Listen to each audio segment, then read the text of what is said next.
Lakers, who have now fallen behind 2-0 in their series with the Thunder after dropping Game 2, 125-107 in OKC last night. Following the loss, Lakers guard Austin Reeves confronted crew chief John Gable at center court, surrounded by teammates, including LeBron James. Here's head coach J.J. Redick on how LeBron is officiated. Listen. LeBron has the worst whistle of any star player I've ever seen. I mean, I've been with him 2 years now. There's, again, the smaller guys, because they can be theatric, they typically draw more fouls, and the bigger players that are, built like LeBron, it's hard for them. But he gets clobbered, and he got clobbered again tonight a bunch. I mean, guy gets hit on the head more than any player I've seen on drives, and it rarely gets called. JJ said that of all superstars, that you have the worst whistle that he's ever seen. Why do you think that is? I don't know. Okay, Skip, here you go. Do you think J.J. Redick's comments are fair on the way LeBron is officiated? Stephen A. Smith, allow me to first address J.J.'s predictable and ridiculous whining about the overall officiating last night. I remind everybody that Shai Gilgeous, he's got a great first name, Shai, right? I love that. Shai Gilgeous-Alexander is about to be a back-to-back MVP, and he was called for his fourth foul shortly into the second half and had to sit for the entire third quarter. So I don't want to hear Laker belly aching about foul calls. The Thunder shot 26 free throws last night to 21 for the Lakers, but Austin Reeves shot 11 free throws to SGA's 10 to 9. So my point is, it's been 50-50. Now to LeBron James. He has started to beg for every call, even worse than Luka begs for every call and non-call, and it's just driving me crazy. It gets hard to watch. I don't miss Luka because I don't miss all the whining and begging, but now he's got JJ begging for him.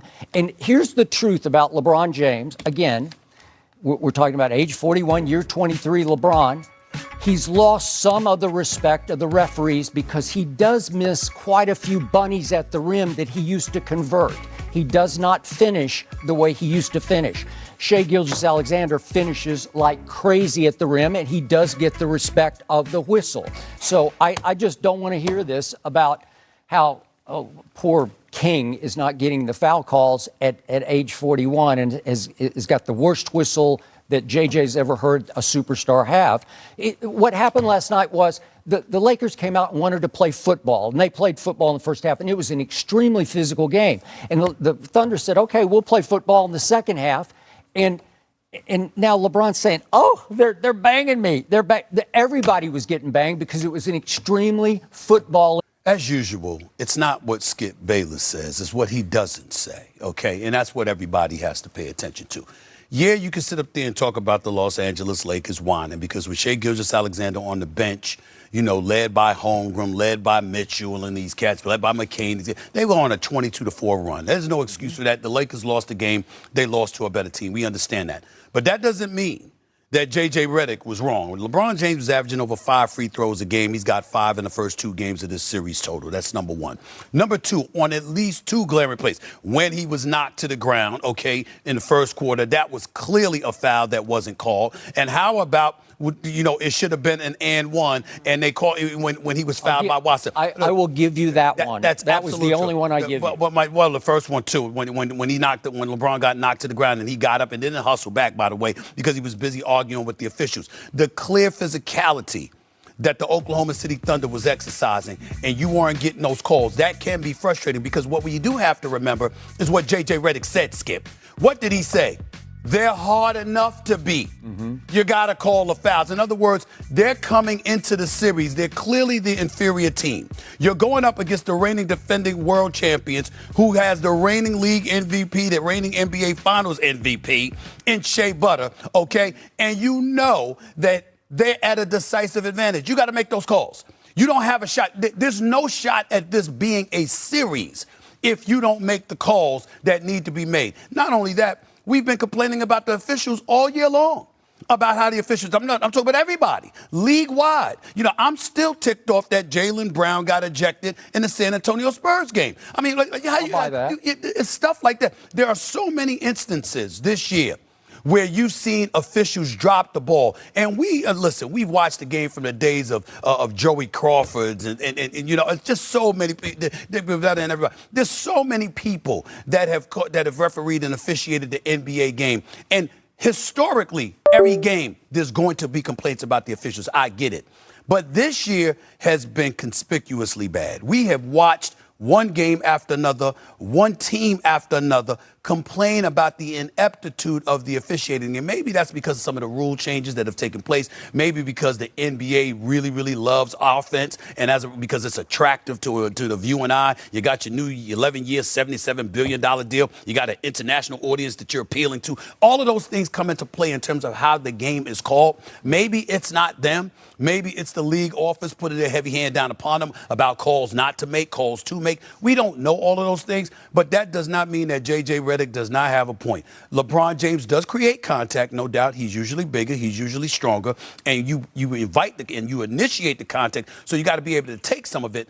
But when you see flagrant no calls take place in favor of the superior team, then basically what you're not giving anybody a chance to have a series. And that's why I can understand and relate to what J.J. Redick is saying. Marcus Smart body blocked Shea on a drive to the basket in the first quarter. And the refs let it go and sent the message, we're just going to let you guys bang away tonight. And that's what happened. And yet, I think there were 7 reviews in the game, every one of them went the Lakers' way. So, again, this is fakers. The Lakers are fake. Come on, man. I will say this. Here's where the Lakers get hurt. You get hurt complaining about I think J.J. Redick was right, but you get hurt making an argument on a day that Shea Gilgeous-Alexander, who everybody has been complaining about, is getting calls, didn't get calls, and had his 4th foul, just a couple of minutes into the third quarter. That's not the game that you want to complain about the officiating. That much I will give you. And by the way, SGA in game 1 shot a grand total of 3 free throws. Exactly. So the free throw merchant that everybody wants to ridicule. All right. What I did hear you say, Skip Bayless, is that you do not miss Luka Doncic, okay? Yeah. And this is a guy who's averaging, 30 points a game? You don't miss him? Yeah.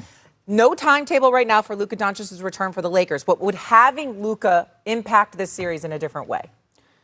Stephen A. Smith. I dug in on this before this series started.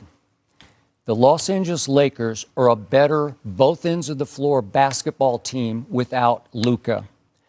And I remind you that game 1 was close in the fourth quarter until the Thunder predictably just surged and blew them off the floor, because that's what they do. Points off turnover. They smoke you with P-O-T, points off turnovers.